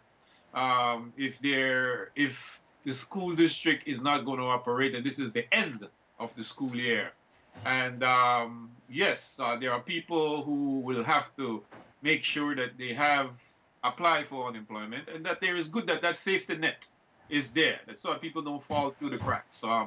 Here in the United States, of course, there are many different programs that help people from stay from falling, falling on the cracks. And I think that there has been initiatives based on the school district from their union, the United Teachers of Los Angeles, who have instigated that the school district open up, let unemployment know, the EDD, the education, the unemployment department, that you must open up now and do not refuse no one of their unemployment. So that has been measures that has been put in place a long time ago. And so I can speak for that particular capacity that I work in. But I know that there is also Right. people that are that waitresses and people who will need that, who will not be able to get paid, that they will need that unemployment much more now than ever. And this is no time for the EDD, the unemployment department that is in this country, to play games with people, right? And that the government has Right. allocated those monies, let people be able to get access to it, although there is so many millions of people that will be doing that. How they manage that and how they streamline it and how they make sure that everybody is served. Very much so, unlike Belize that Patrick Rogers can speak about what has been the measures or question to him that government has opened up beside these stimulus packages. Does Well, Belize have an unemployment sort of capacity where people, he spoke about the stevedores. These people now have gone and broke a strike. They have crossed the picket line, so to speak, and have gone and to serve the community. What is done for people, low bottom line workers in Belize who have to, who needs to a safety net like But unemployment? that's the scare for them, yeah. Well, you see, the thing is that the package actually calls for $75 weekly to be disbursed every 2 weeks, as $150 every 2 weeks. That will span a 3 months program, a 3 months period. So you're looking at somewhere close to $1,000 because it will be more than just 300 times 3. Every 3 months, there's an extra week or something in there. So it will probably work out to about $1,000 per person over 3 months. The problem with that is, as I said, if you do not hold a social security card or a bank card, then you will not have access to this. And we have a significant amount of our population who don't have both of them, much less one. Because for you to get a social security card here, you need to be employed and your employer apply for that card for you. It's not like you just go in and apply for the card and get it in some instances. So as a kid, you might apply for it for you and things, but as a grown up, until you have an employer willing to employ you, you know, have a need for a social security card. So there's which brings me to the question: are these institutions open at this time with the current situation? that is my problem. Without trying to sound political, but just as a people person, I'm trying to speak up for these brothers who are yet uncertain about what will happen. I mean, how will they get access to this $75? Now, just as a comparison, Jamaica is giving, so if we work that out, right, that's about 450 US to 500 US over that period. That's about the same thing Jamaica is giving to their people. Now, I'm saying this to say that we're not comfortable with it. We do not know that that is sufficient, especially considering where some of the other countries that are giving that minuscule amount has backed it up by saying no mortgage payments, putting in a moratorium on the banks with mortgage payments and notes payments and stuff, ensuring landlords can't kick you out. All these things have been policy driven in other countries where everything is just everybody show the compassion as you feel it, so the banks are showing only compassion. Yes, it's acceptable, but is it enough? I don't think so. Until the central bank said this is the government's position, then everybody could just say, yeah, like BEL said we can wipe off 7,000 people bill in April, January and February amongst, but Good it, move.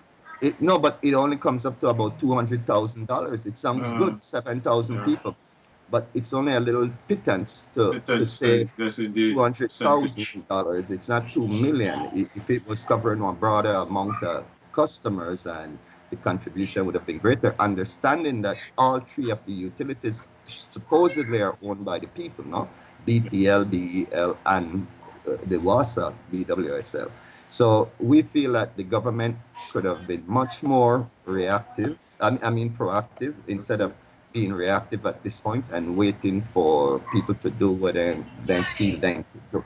Call on people to do more. You can commandeer hotels. You can be doing all kind of thing at this point. Kicking in the emergency act, right? State of emergency. You could do anything, I, but they're hesitant, and they're leaving the common man in the street with nowhere to go to. right. And that is what is appalling to me, because this Right. thing now discriminate. They're not like only the poor people won't get this. The rich and poor.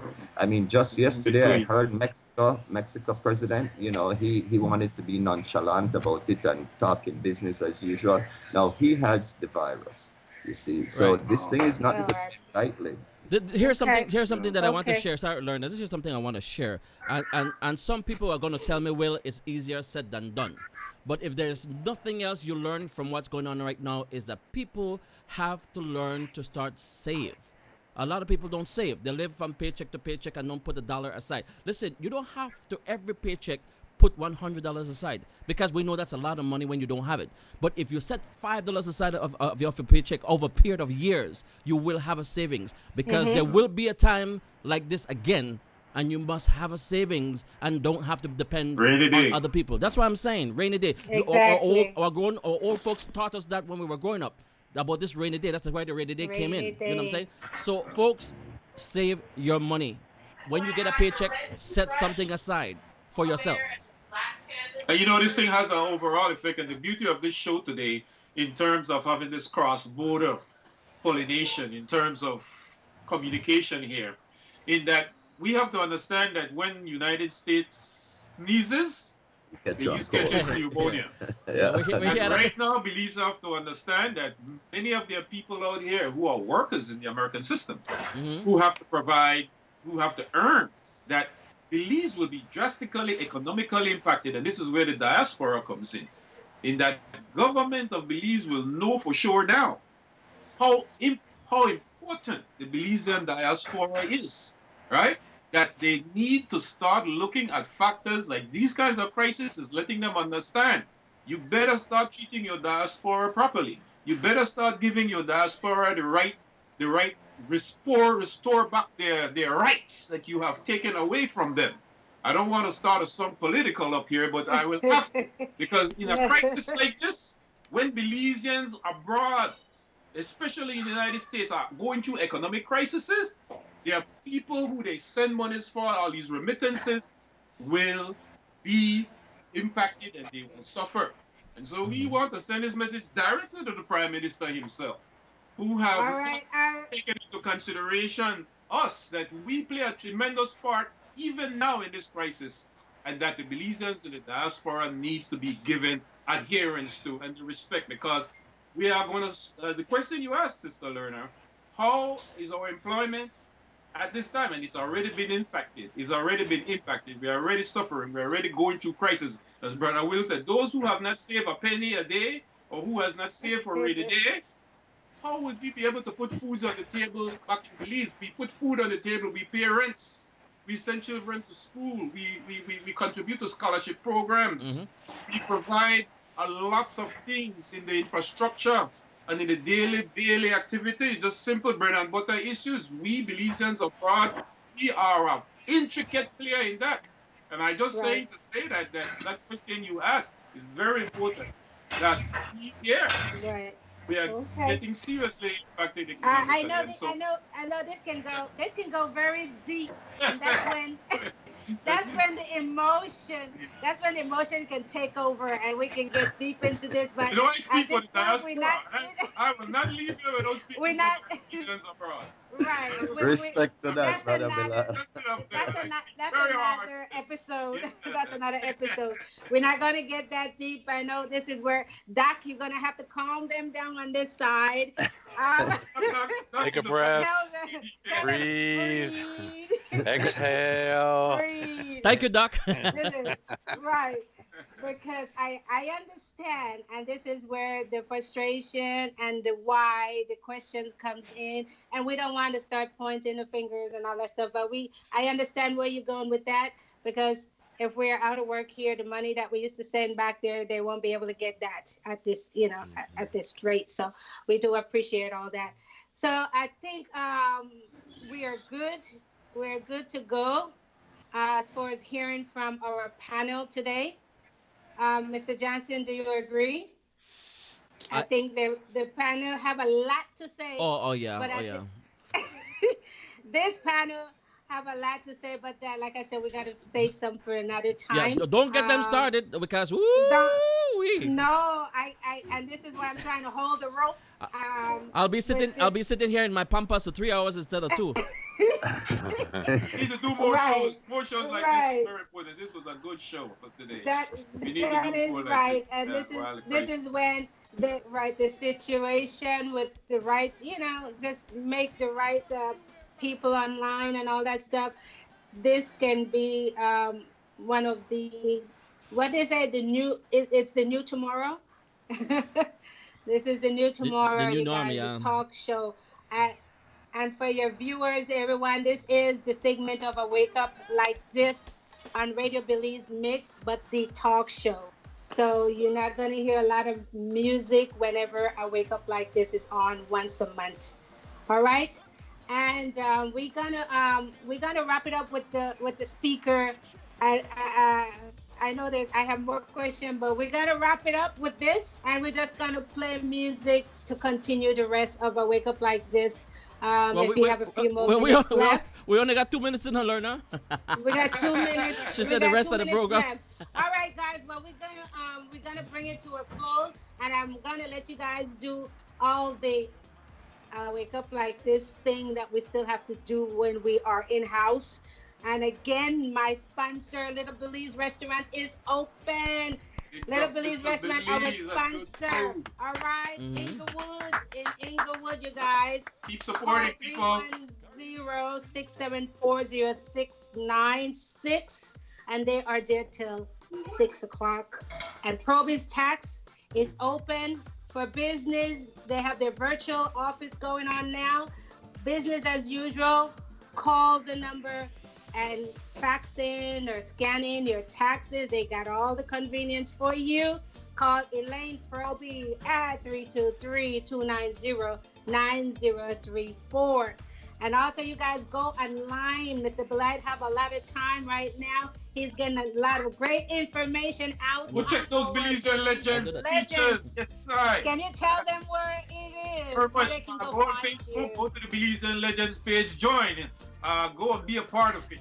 Send an invite. I'll accept you in. But there are great stories, great entertainment on all of Belizean Legends, from culture to music to sports. Most of all, great sports. We are having some great sports highlights But right now. by the way, Mr. Morris, enough respect to you. I wonder where the hell you'll dig up there into old stories from. I'm like, Jesus Christ. So I hey, don't know where you so get all all that newspaper clippings. information. It's research, my brother. Just I'm proud of you, though, and I'm honored to be among your presence always. Thank you, man. Thank you, brother. Right. Thank you so much. And also, I need you guys to know that if you're in problems or having anxiety or if you're having stress issues and you're having all that stuff, Doc office is still open. He's doing the teledoc. Sorry, All man. right? And Doc, can you tell me a Calm little at the bit storm. about your info?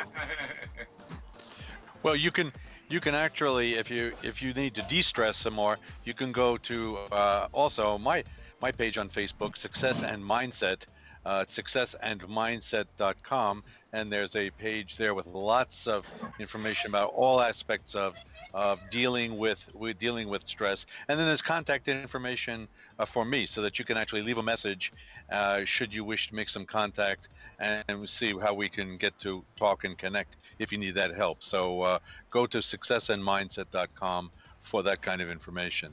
Thank you. All right. Thank you. And thank you, And, Will and Lorna, so You're welcome, much. sir. Thank you. And Mr. Patrick, is there you're looking for anyone particular for your business? Well, basically, what we're doing here, we want to build more bridges like this one that we've successfully built with you all in California. So I hope that the rest of the U.S. is listening and understand that this platform, this is the new era now after COVID-19, right? It forced our hands to be using the technology in a way that we see works, because nobody can say this never worked. Oh, wait. Where there's a will, there's a way. You know that, right? There's no way. Like that slogan, brother Will. Like that slogan. All in all, as I'm saying, I feel this was very productive. I mean, I'm humbled to be in the presence of all of you all here, and I feel the exchange helped me, and so it must help other people as well out there. So it is one way for us to stay connected. This time of social distancing, we still not isolate ourselves. We're still very much connected and sharing information. So I want to close again by saying that communication that will build trust. We need to be updated on a regular basis from technocrats who, they're in the trenches and keeping us at ease and make we know that, we could maintain with sanity and we can get through this as a people, as we always do. Lorna? Thank you so much. And don't forget, we're wrapping up at this point, but don't forget, this Friday is Sing It. DJ No Side will be, will be online with us, and we're going to try to keep Pick this up thing DJ No going. Side. I didn't even know the man. DJ No Side, yes. A legendary football player too, Bombay Lounge is still open. Oh, legendary football player. I think you got to be a Belizean legend. Of course, there's a lot about DJ. Right. So DJ No Side, we thank you, and we're gonna do some little Sing It. You guys, Sing It is gonna get hot. So get your video in and just put it online, and I will post it and share it, and we're gonna take it from there. And you never know what is in store. You might just be winning some great stuff. So you better sing it. Come on, Friday with DJ No Side. Bombay Lounge is still open, y'all. Little Belize is still open. We got you. Right, Will? That's right. All right. You guys, we're going to wrap this thing up, but it's been my pleasure to have you guys to take the time out to join us. Once again, you are with us here on Wake Up Like Like This. It's redupbelizemix.com.